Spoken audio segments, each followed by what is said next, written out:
নমস্কাৰ সকলোকে স্বাগতম জনাইছো চেনেলটোৰ আকৌ এটা নতুন ভিডিঅ'লৈ। আজিৰ ভিডিঅ'টোত আমি গুৱাহাটী হাইকোৰ্টৰ জেৰাবলে এক্সামৰ যি আমি প্ৰিভিয়াছ ইয়াৰ কুৱেশ্যন ডিছকাছ কৰি আছিলোঁ জেনেৰেল নলেজৰ তাৰ পাৰ্ট 25 ডিছকাছ কৰিম। ইয়াৰে আগৰ পাৰ্ট 26টা পাৰ্ট যদি আপোনালোকে চোৱা নাই তেনেহ'লে ডেছক্ৰিপশ্যন বক্সত প্লেলিষ্টৰ লিংকটো দিয়া আছে, তাতে ক্লিক কৰি আপোনালোকে আগৰ পাৰ্ট কেইটা চাই ল'ব। বাকী আজিৰ ভিডিঅ'টোত টোটেল 25টা কুৱেশ্যন আছে, শেষত আপোনালোকৰ বাবে এটা কুৱেশ্যন এৰি থোৱা আছে, গতিকে ভিডিঅ'টো আপোনালোকে শেষলৈকে চাব।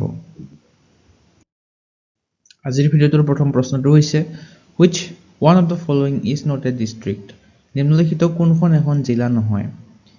আজিৰ ভিডিঅ'টোৰ কুৱেশ্যনবিলাক 2016 চনৰ হাইকোৰ্টৰ এটা এক্সামত আহি গৈছিলে। তো মাজুলী, দক্ষিণ কামৰূপ, কামৰূপ মেট্ৰ' আৰু মৰাণ চাৰিখন ঠাই দিয়া আছে। ইয়াৰে জিলা কোনখন নহয় আমাক সুধিছে। মাজুলীখন এখন জিলা হয়, দক্ষিণ কামৰূপখন এখন জিলা হয়, কামৰূপ মেট্ৰ'খন এখন জিলা হয়। তো মৰাণ ঠাইখন এখন জিলা নহয়। মৰাণ ডিব্ৰুগড় জিলাৰ এখন সৰু টাউন হয়।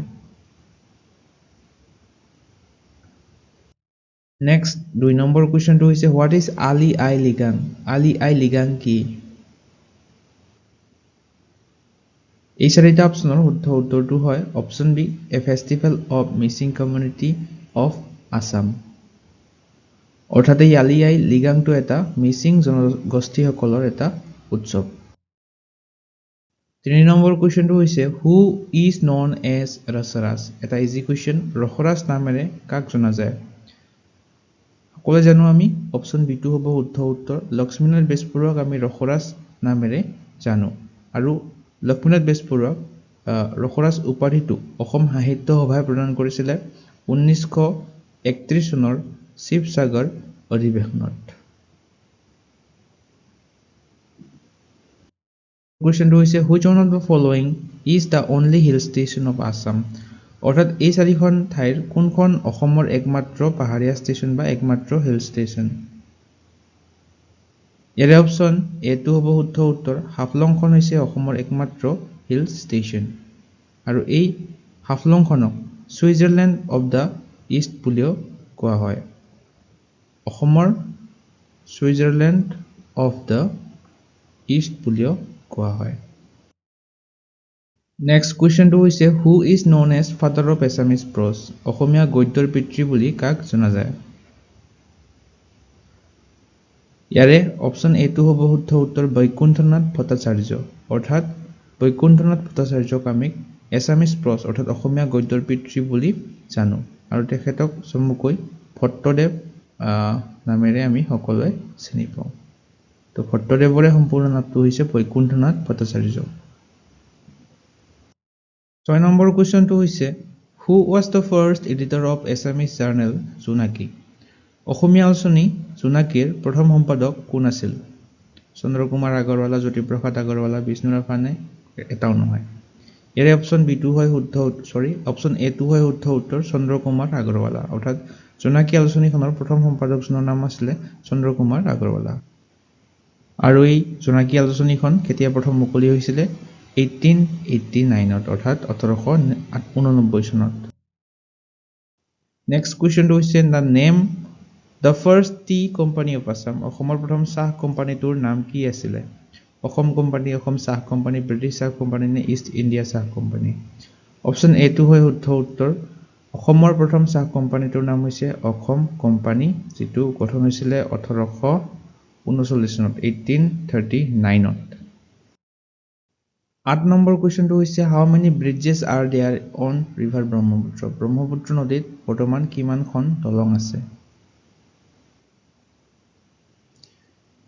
যিহেতু কুৱেশ্যনটো 2016 চনত আহিছিলে, তো 2016 চনত তেতিয়া 3খন আছিলে দলং। শৰাইঘাট আছিলে, কলীয়া ভমৰা আৰু নৰনাৰায়ণ সেতু। কিন্তু বৰ্তমান 2025 চনত যদি আমি ক'বলৈ যাওঁ, বৰ্তমান ব্ৰহ্মপুত্ৰ নদীখনৰ ওপৰত টোটেল 5খন দলং আছে। শৰাইঘাট ব্ৰিজ, তাৰপাছত কলীয়া ভমৰা সেতু, নৰনাৰায়ণ সেতু, বগীবিল, আৰু এখন হৈছে ধলা শদিয়া ব্ৰিজ। আৰু যদি আমি নিউ শৰাইঘাট, নতুন শৰাইঘাট দলংখন ধৰোঁ তেনেহ'লে 6টা হ'ব। নেক্সট কুৱেশ্যনটো হৈছে হু বিল্ড ধোদৰ আলি? ধোদৰ আলি কোনে নিৰ্মাণ কৰিছিলে? ইয়াৰে অপশ্যন এটো হয় শুদ্ধ উত্তৰ গদাধৰ সিংহ গদাধৰ সিংহই ধলৰ আলিটো নিৰ্মাণ কৰিছিলে 10 নম্বৰ কুৱেশ্যনটো হৈছে which district of Assam has the longest international border অসমৰ কোনখন জিলাত আটাইতকৈ দীঘল আন্তঃৰাষ্ট্ৰীয় সীমা আছে ইয়াৰে অপশ্যন চিটো হয় শুদ্ধ উত্তৰ ধুবুৰী অৰ্থাৎ ধুবুৰী জিলাখনে আটাইতকৈ বেছি আন্তঃৰাষ্ট্ৰীয় সীমা ভাগ কৰে বাংলাদেশ দেশখনৰ লগত 141.9 কিলোমিটাৰ ইণ্টাৰনেশ্যনেল বাউণ্ডাৰী শ্বেয়াৰ কৰে ধুবুৰী ডিষ্ট্ৰিক্টখনে 11 নম্বৰ কুৱেশ্যনটো হৈছে হু was the first women ACS officer of Assam অসমৰ প্ৰথম গৰাকী মহিলা ACS বিষয়া তেখেতৰ নাম হৈছে অপশ্যন এ সুচিব্ৰতা ৰায়চৌধুৰী হৈছে অসমৰ প্ৰথম গৰাকী ACS মহিলা নেক্সট কুৱেশ্যনটো হৈছে হু was the first winner of Arjuna award from Assam অসমৰ পৰা অৰ্জুন বঁটা প্ৰথম বিজয়ী কোন আছিল ইম্পৰ্টেন্ট কুৱেশ্যন হয় এইটো বাৰে বাৰে উঠা দেখা গৈছে সকলোৱে জানো অপশ্যন এটো হ'ব শুদ্ধ উত্তৰ ভোগেশ্বৰ বৰুৱা হৈছে প্ৰথম first winner of Arjun award number কুৱেশ্যনটো হৈছে which one of the following is the first Assamese sonnet নিম্নলিখিত কোনখন প্ৰথম অসমীয়া sonnet sonnet বিলাক এটা এটা কবিতা হয় তো প্ৰথম অসমীয়া sonnet আছিলে প্ৰিয়তমাৰ চিঠি এইখন প্ৰিয়তমাৰ চিঠিখন আছিলে প্ৰথম অসমীয়া sonnet আৰু আমাক যদি প্ৰথম অসমীয়া sonnet পুথি বা sonnet বুক বুলি উঠে প্ৰথম অসমীয়া sonnet বুলি ক'লে আমি ক'ব লাগিব প্ৰিয়তমাৰ চিঠি আৰু আমাক যদি উঠে প্ৰথম অসমীয়া sonnet পুথি এইখনৰ নাম হৈছে মালসখন হৈছে প্ৰথম অসমীয়া sonnet পুথি এই মালসখন ৰচনা কৰিছিলে হিতেশ্বৰ বৰুৱাই আৰু এই sonnet কবিতাটো প্ৰিয়তমাৰ চিঠি এইটো ৰচনা কৰিছিলে হেমচন্দ্ৰ গোস্বামীয়ে 14 নম্বৰ কুৱেশ্যনটো হৈছে name the first Assamese thriller film প্ৰথম অসমীয়া থ্ৰিলাৰ ছবিখনৰ নাম ক'ব দিছে আমাক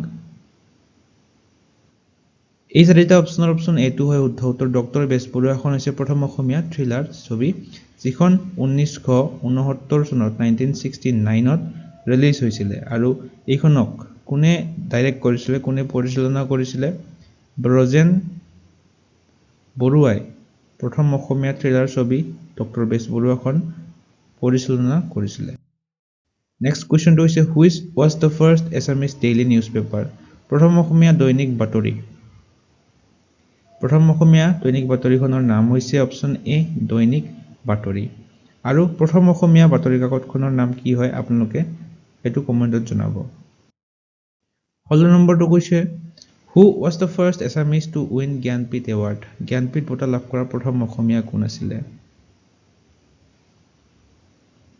অপশ্যন এটো হয় শুদ্ধ উত্তৰ ডক্টৰ বীৰেন্দ্ৰ কুমাৰ ভট্টাচাৰ্য আছিল first Assamese to win Jnanpith award 1979 চনত তেখেতে লাভ কৰিছিলে জ্ঞানপীঠ বঁটা প্ৰথমবাৰৰ বাবে তেখেতৰ উপন্যাস মৃত্যুঞ্জয় এই উপন্যাসখনৰ বাবে এই বঁটাটো তেওঁ লাভ কৰিছিলে 17 নম্বৰ কুৱেশ্যনটো হৈছে which festival is celebrated as the festival of light in Sikkim ছিকিমত পোহৰৰ উৎসৱ হিচাপে কোনটো উৎসৱ পালন কৰা হয় এই চাৰিটা অপশ্যনৰ অপশ্যন চিটো হয় শুদ্ধ উত্তৰ তিহাৰ অৰ্থাৎ এই তিহাৰ উৎসৱটো পালন কৰা হয় ছিকিমত পোহৰৰ উৎসৱ হিচাপে আৰু যেটো আমি দিৱালী পালন কৰো আমি এইটো ছিকিমত তিহাৰ বুলি কোৱা হয় 18 number question the civil disobedience movement in India was launched in ভাৰতত আইন অমান্য আন্দোলন আৰম্ভ কেতিয়া হৈছিল কোন চনত হৈছিল অপশ্যন চিটো হ'ব শুদ্ধ উত্তৰ 1930 চনত ভাৰতত আইন অমান্য আন্দোলন আৰম্ভ হৈছিল 19 নম্বৰ কুৱেশ্যনটো হৈছে নিউমেছমেটিক ইজ দ্য ষ্টাডি অফ ডেছ অৰ্থাৎ কিহৰ বিষয়ে কৰা অধ্যয়নক নিউমেছমেটিক বুলি কোৱা হয় অপশ্যন এটো হ'ব শুদ্ধ উত্তৰ কইনছ অৰ্থাৎ যিয়ে মুদ্ৰাৰ অধ্যয়ন কৰে মুদ্ৰা বা কইনৰ ষ্টাডি কৰে তেখেতবিলাকক নিউমেছমেটিক বুলি কোৱা হয় 20 নম্বৰ কুৱেশ্যনটো হৈছে light year is related to light ইয়াৰটো এটা কি হয় লাইট ইয়াৰটো এটা ডিসটেন্স হয় পোহৰৰ ডিসটেন্স বুলি দূৰত্ব লাইট ইয়াৰ বুলি কোৱা হয় 21 number question in Microsoft Word control plus x is used for অৰ্থাৎ কন্ট্ৰল আৰু x একেলগে টিপি কি ব্যৱহাৰ কৰা হয়, কি কৰিবৰ বাবে ব্যৱহাৰ কৰা হয়? অপশ্যন বিটো হ'ব শুদ্ধ উত্তৰ কাট ছিলেক্টেড আইটেমছ। নেক্সট কুৱেশ্যনটো হৈছে control F2 shortcut is used for. Control F2 shortcut কিহৰ বাবে ব্যৱহাৰ কৰা হয়? অপশ্যন ডিটো হয় শুদ্ধ উত্তৰ পেজ প্ৰিভিউ, অৰ্থাৎ পেজ প্ৰিভিউ চোৱাৰ বাবে কণ্ট্ৰল F2 শ্বৰ্টকাট ব্যৱহাৰ কৰা। 23 নম্বৰ কুৱেশ্যনটো হৈছে শ্বৰ্টকাট কি টু ৰিপ্লেচ টেক্সট ইজ ডেছ, অৰ্থাৎ টেক্সট এটা ৰিপ্লেচ কৰিবৰ বাবে কোনটো শ্বৰ্টকাট কি ব্যৱহাৰ কৰা হয়? ইয়াৰে অপশ্যন বিটো হ'ব শুদ্ধ উত্তৰ control H। Control H is the shortcut to replace text. 24 নম্বৰটো হৈছে on an Excel sheet the active cell is indicated by dash. এখন এক্সেল শ্বীটত মাইক্ৰ'ছফ্ট এক্সেল শ্বীটত দ্য এক্টিভ চেলক কিহে বুজায়? Option C a dark white border. 25 নম্বৰটো হৈছে to move to the beginning of a line of the text press dash key. এটা লাইনৰ যদি আমি একদম প্ৰথমত যাব বিচাৰোঁ তেনেহ'লে আমি কি প্ৰেছ কৰিব লাগিব, কোনটো কি? আমি দেখা পাওঁ যেতিয়া আমি টাইপ কৰোঁ এনেকুৱা এডাল লাইন থাকে, এই লাইনটা একদম প্ৰথমত ইয়াতে লৈ যাবৰ বাবে আমি কি টিপিব লাগিব? হোম কিটো টিপিব লাগিব, তেতিয়া ইয়াতে থাকিলে ডাইৰেক্ট একদম লাইনৰ প্ৰথমত যাব। তো আজিৰ ভিডিঅ'টোৰ কুৱেশ্যনটো হৈছে our national anthem was first sung on. আমাৰ ৰাষ্ট্ৰীয় সংগীতটো প্ৰথমবাৰ কেতিয়া কোন চনত গোৱা হৈছিলে? 4টা অপশ্যন দিয়া আছে, এই 4টা অপশ্যনৰ কোনটো শুদ্ধ হয় আপোনালোকে কমেণ্ট কৰি জনাব। ছেকশ্যনত জনাবলৈ নাপাহৰিব। চাই যদি ভাল পায় লাইক এটা কৰি দিব, শ্বেয়াৰ এটা কৰি দিব, লগতে এছেনচিয়েল ষ্টাডি জ'ন চেনেলটো ছাবস্ক্ৰাইব কৰি ল'ব এনেধৰণৰ কণ্টেণ্ট আগলৈ পাই থাকিবৰ বাবে। আজিলৈ ধন্যবাদ।